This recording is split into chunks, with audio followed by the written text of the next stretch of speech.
Hello friends, नमस्कार और स्वागत है आपका आपके favourite YouTube channel exam cracker में। आज की वीडियो में हम रीजनिंग के कुछ क्वेश्चन सोल्व करना सीखेंगे। तो फ्रेंड्स, आज की वीडियो में हम सोल्व करने वाले हैं इन 5 अलग अलग टाइप के क्वेश्चंस को। तो आप वीडियो पूरा देखना बिल्कुल भी, और एक भी स्टेप मिस मत करना, क्योंकि इन सभी पांचों क्वेश्चन को सोल्व करने की टेक्निक अलग अलग है। तो आइए शुरू करते हैं इस क्वेश्चन के साथ।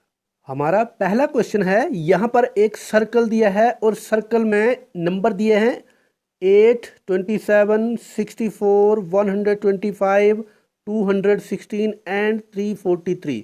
और हमें ये जो बीच में क्वेश्चन मार्क है इसकी वैल्यू निकालनी है। और वो कैसे निकालनी है? सबसे पहले हमें इन नंबर्स में कोई रिलेशन फाइंड आउट करना है। उस रिलेशन के हिसाब से ये क्वेश्चन मार्क की वैल्यू फाइंड आउट करनी है। सबसे पहले ये देखते हैं कि ये नंबर कैसे लिखे गए हैं। अगर हम इन ध्यान से देखें इन सभी नंबर्स को, ये है 8, तो 8 को हम लिख सकते हैं 2 क्यूब, 27 को लिख सकते हैं 3 क्यूब, फिर 64 है, 64 को लिख सकते हैं 4 क्यूब, आगे है 125, तो इसको लिख सकते हैं 5 क्यूब, उसके बाद है 216, तो इसको लिख सकते हैं 6 क्यूब। इसी तरह से 343 है, इसको लिख सकते हैं 7 क्यूब। अब जब हमने इसको ट्रेस कर लिया, ये सारे के सारे नंबर क्यूब हैं, उसके बाद हम क्वेश्चन मार्क में इसकी वैल्यू कैसे निकालेंगे? तो क्वेश्चन मार्क की जगह जो वैल्यू लिखनी है वो हमारे किसी न किसी ऑप्शन के साथ भी मैच करनी चाहिए। तो अगर हम इन सभी नंबर्स को जिनके ये क्यूब हैं उनको ऐड कर दें, जैसे 2 है तो 2 लिख लें, फिर 3 है तो 3 लिख लें, फिर 4 है तो 4 लिख लें, इसी तरह से 5 है फिर 5 लिखेंगे, फिर प्लस 6 है, फिर 7 है। इन सब को ऐड कर देते हैं। तो 2 जमा 3 5 जमा 4 9 जमा 5 14 जमा 6 20 जमा 7 27। तो हमें हमारे एक ऑप्शन में 27 आंसर मिल रहा है। इसका मतलब है हमारा आंसर ए सही है, 27। तो देखिए, इस टाइप के क्वेश्चंस को करने के लिए सबसे पहले जो नंबर लिखे गए हैं उनको हमें स्टडी करना पड़ता है। जैसे ये नंबर्स किसी ना किसी नंबर्स के क्यूब हैं, ये 2 का क्यूब, ये 3 का क्यूब, इसी तरह से 4 का क्यूब, 5 क्यूब, ये 6 का क्यूब, ये 7 का क्यूब। फिर जिस जिस नंबर के ये क्यूब हैं उनको हमने लिख लिया ऐसे यहाँ पर, फिर उसको ऐड कर दिया। ऐड करने के बाद हमें ऑप्शन में एक नंबर मिल गया और वही हमारा आंसर हुआ। अब हमारा अगला क्वेश्चन है, यहाँ पर मिसिंग नंबर फाइंड आउट करना है हमने ये। और हमारे पास 3 बॉक्सेस दिए गए हैं, और पहला बॉक्स जो है उसके 4 स्क्वायर किए गए हैं।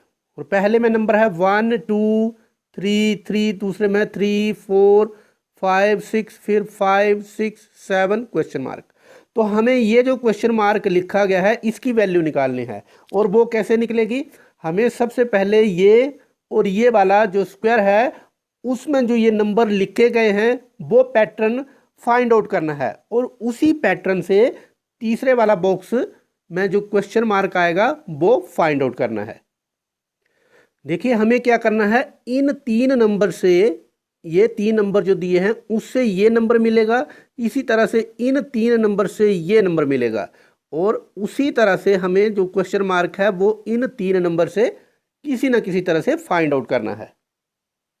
तो देखिए, हम क्या करते हैं, सबसे पहले जो 3 नंबर दिए हैं उन तीनों को ऐड कर लेते हैं। 3 जमा 1 जमा 2, हमारे पास आ गया 6। लेकिन 6 से हमें 3 कैसे मिलेगा? अगर हम इसको 2 से भाग दे दें तो क्या यही रूल दूसरे में फॉलो होगा?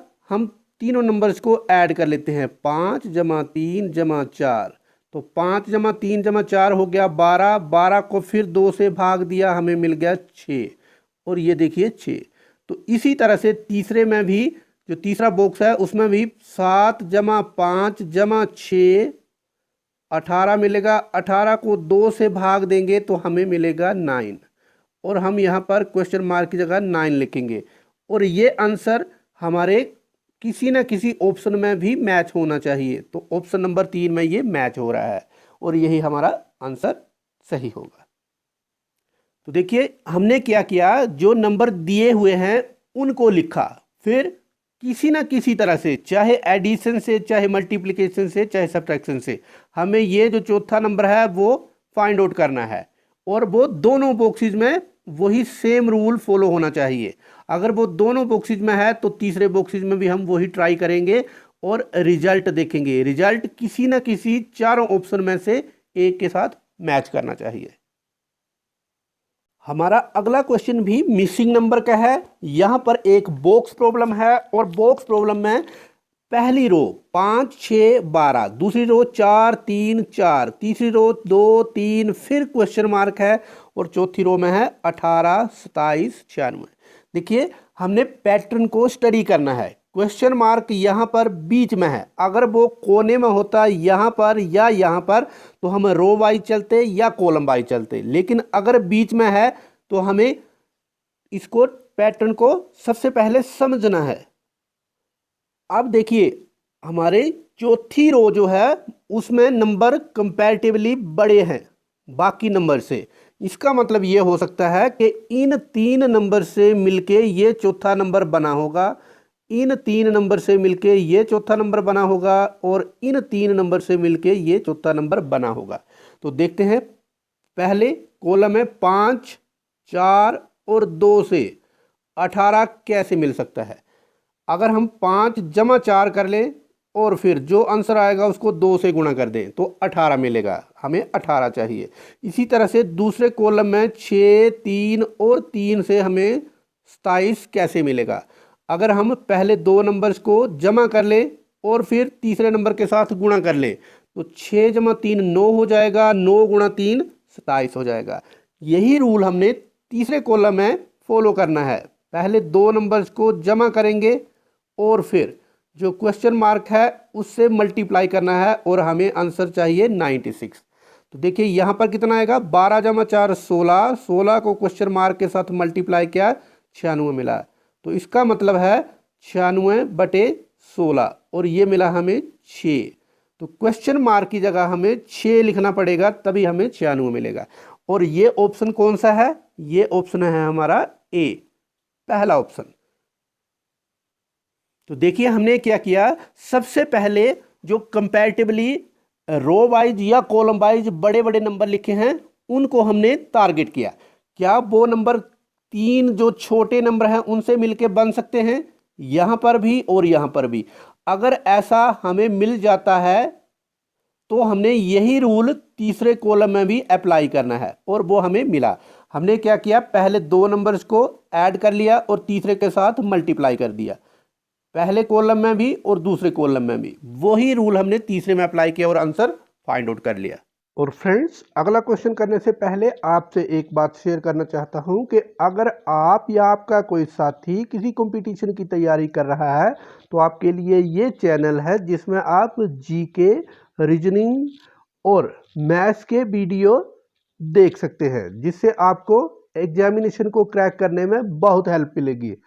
अब अगला क्वेश्चन देखते हैं। हमारा अगला क्वेश्चन है, यहां पर हमने एक मिसिंग नंबर फाइंड आउट करना है और हमारे पास सर्कल में नंबर दिए गए हैं, सर्कल में नंबर लिखे हैं और बाहर छोटे छोटे सर्कल जो हैं उसमें भी कुछ नंबर लिखे गए हैं। इसका मतलब क्या है, जो बाहर नंबर लिखे गए हैं यहां पर और जो अंदर नंबर लिखे गए हैं उनमें कोई रिलेशन होगा। तो हमें वो रिलेशन फाइंड आउट करना है। या तो सबसे पहले ऐसे रिलेशन हो सकता है, इन दो नंबर से मिलके ये नंबर बना होगा, या फिर इन दो नंबर से मिलके ये नंबर बना होगा, इसी तरह से या इन दोनों से मिलके ये बना होगा। अगर हर बार रूल फॉलो होता है सब में तो हमारा आंसर आएगा। तो देखिए 7 और 8 से 16 कैसे 7 और 1 से 16 कैसे बनेगा, 7 और 1 को जमा करके 8 बनेगा और उसको 2 से गुणा कर देंगे 16 बनेगा। तो यही रूल हमें सब जगह फॉलो करना है, लेकिन यहाँ पर ये रूल फॉलो नहीं होगा। 7 जमा 9 16 हो जाएगा, 16 को 2 से गुणा करेंगे तो 32 आएगा। इसका मतलब यहाँ पर ये रूल फॉलो नहीं होता है, हमें किसी दूसरे तरीके से सोचना पड़ेगा। अगर इन दो नंबर से ये नंबर नहीं मिलता है तो हम दूसरे तरीके से ऐसे सोचेंगे, इन दो नंबर से ये नंबर तो नहीं मिलता है, या इन दो नंबर से ये मिलेगा, या फिर इन दो नंबर से अपोजिट साइड वाला नंबर ये तो नहीं मिलेगा। किसी भी तरह से ऐड करके, मल्टीप्लाई करके या सब्ट्रैक्ट करके हम देख लेते हैं। तो देखिए सबसे पहले हम इन दो नंबर को देखते हैं, 8 5। इससे ये नंबर कैसे मिलेगा? 8 और 5 से जमा करके, 8 जमा 5 से हमें 13 मिल जाएगा, ये नंबर मिल गया। उसके बाद हम देखते हैं यहाँ पर 1 और 7 से ये नंबर कैसे मिलेगा? तो 1 जमा 7 से 8, बिल्कुल अपोजिट साइड वाला नंबर मिल रहा है। अगला नंबर देखते हैं 9 जमा 8, ये हमने फाइंड आउट करना है। तो 9 जमा 8, इसी तरह से हमें 17 मिलना चाहिए क्वेश्चन मार्क की जगह, लेकिन जब बाकी जगह भी ये रूल फॉलो होगा तब। तो यहां पर देखते हैं, यहां पर क्या है, 7 और 5, इन दोनों को जमा करेंगे तो 12 मिल गया। अब देखिए 1 जमा 4 को, 1 जमा 4 से हमें ये 5 मिल गया, और इसी तरह से 7 और 7 से हमें 14 मिला। और यहाँ पर भी, यहाँ देखिए 9 और 7 से हमें 16 मिल गया। सभी नंबर में ऐसे ही ये रूल फॉलो हो रहा है। जो दो नंबर सर्कल के अंदर लिखे गए हैं एक सेक्टर में ऐसे, उससे सामने वाली लाइन में जो नंबर है वो उसका सम है। तो यहाँ पर जो क्वेश्चन मार्क है वहाँ पर भी ऐसा ही होगा। मतलब जो दो नंबर हैं क्वेश्चन मार्क के सामने, ये 8 और 9, उन दोनों का जोड़ क्वेश्चन मार्क के बराबर आएगा। तो क्वेश्चन मार्क आएगा 9 जमा 8 के, और वो होगा 17। तो हमारा ऑप्शन डी सही हो जाएगा। हमारा अगला क्वेश्चन है, यहां पर एक सर्कल दिया है और सर्कल में कुछ नंबर दिए हैं, और एक नंबर है उसकी वैल्यू हमने फाइंड आउट करनी है। तो सबसे पहले देखते हैं हमारे पास नंबर है 6, फिर 11, फिर 18, फिर 27, फिर 38, और उसके बाद है क्वेश्चन मार्क।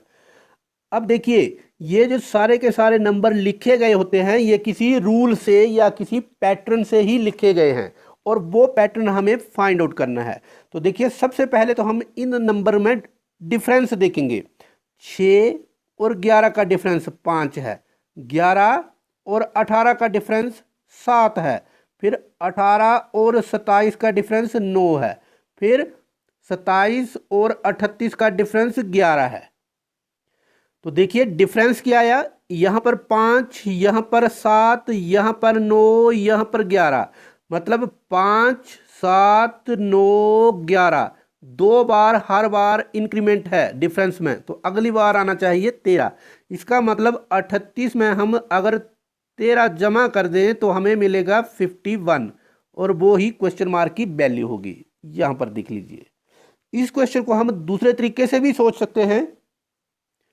देखिए यहां पर जो 6 लिखा गया है वो कैसे है, ये 2 स्क्वायर प्लस 2, 11 है 3 स्क्वायर प्लस 2, 18 है 4 स्क्वायर प्लस 2, 27 है 5 स्क्वायर प्लस 2, 38 है 6 स्क्वायर प्लस 2, इसी तरह 7 स्क्वायर प्लस 2, वो होगा 51। देखिए यहां पर इसी रूल से 51 भी आ गया, जैसे हमने पिछली बार निकाला था पिछले फॉर्मूले से 51, तो यहां भी 51 ही आ रहा है। और फ्रेंड्स हमने एक बात याद रखनी है, ये नंबर चाहे सर्कल में दिए हों या किसी और फिगर में, तो हमें नंबर से ही मतलब है। जैसे 6 11 18 27 38, अगर ये नंबर ऐसे दिए हों तब भी रूल ऐसे ही लगेगा। 6 के बाद 11 है, 11 के बाद 18, फिर 27 38 और क्वेश्चन मार्क है। इसी क्वेश्चन में एक बात और भी हम ध्यान में रख सकते थे, यहाँ पर जो क्वेश्चन मार्क है 51 आया है हमारा आंसर, लेकिन 51 के बजाय यहाँ पर आंसर कुछ और भी आ सकता था।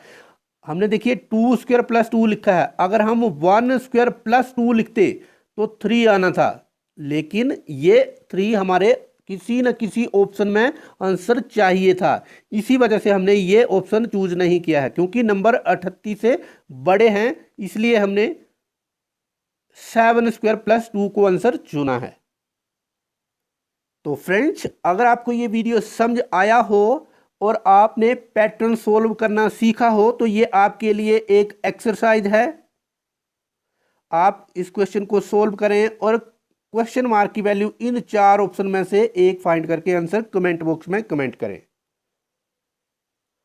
मुझे पूरी उम्मीद है ये वीडियो आपको बहुत अच्छी लगी होगी। आप इसको लाइक करें, अपने फ्रेंड्स के साथ शेयर करें और अगर आपने हमारे चैनल को सब्सक्राइब नहीं किया है तो जरूर सब्सक्राइब कर लें इसी तरह की मैथ्स, जीके और रीजनिंग के ऊपर वीडियो देखने के लिए। धन्यवाद।